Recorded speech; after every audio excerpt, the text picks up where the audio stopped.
Guys, tingnan nyo ang ilaw dito sa CR. May tubig na lumabas. Nagbukha tuloy siyang shower. Guys, tingnan nyo ang bahay. Kahit saan may tubig, oh. Galing dyan sa itaas. CR namin guys, parang nag-shower-shower. Ayun, oh. Sobrang dumi, oh.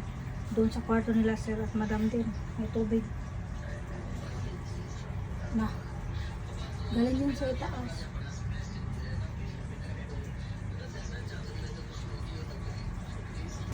Tingnan nyo yung CR namin dyan sa ulan. Well, I think once you get from here, it will be there.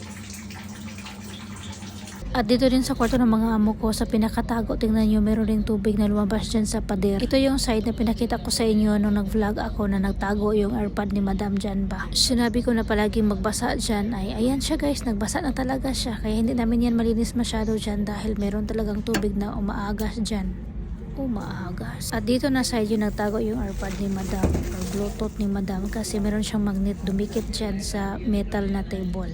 Tinawagan ng amo kong lalaki ang caretaker dito sa apartment pero nasa labas daw siya kaya ngayon ako yung magtungtong dito sa maliit na mesa para tignan ko kung gaano nakadami ang tubig sa itaas kasi hindi man kami makaakyat ng amo kong lalaki dyan. At ang bumungat sa akin siguro mga kalahating tangkal na yung tubig na yan guys. Ang dami na talaga niya. Yan pala ang nag-leak yung hot water na tangke.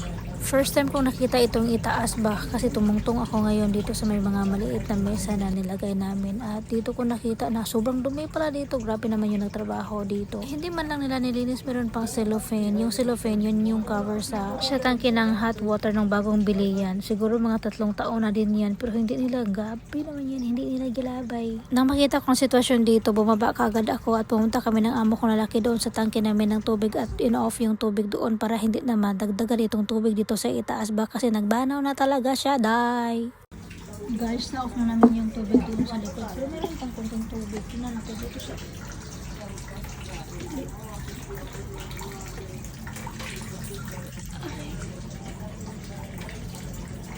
Kat kami.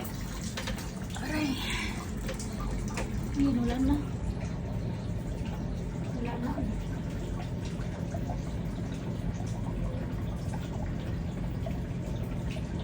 Na, so bababa na ako.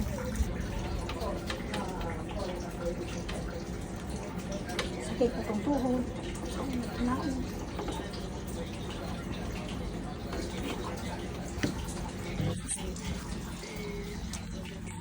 Nandito ako sa bintana sa likod at sinabihan ko ang amo kong lalaki na na-off na yung tubig kasi nandito pa siya sa tangke dahil nakatayo dahil pinatingnan niya sa akin kung naka-off na ba ang tubig. Pagpasok ng amo ko dito sa bahay kasama na niya ang caretaker at inayos na niya yung tubig sa itaas pero hindi lang ako nakapag-video kasi sobrang busy ko talaga dahil sobrang daming basa. Buti na lang tinulungan ako ng amo kong lalaki na patuyuin yung mga basa. Hindi man siya natuyo kaagad kasi sobrang basa talaga niya pero at least nakuha yung mga tubig. Yung amo kong babae nakatingin lang sa amin dahil hindi man siya makatulong dahil sobrang sakit ng liig niya dahil meron siyang stiff neck. Naabutan kami ng hating gabi kakalinis. My God. Hanggang dito na lang guys. Thank you for watching. Bye bye. God bless everyone.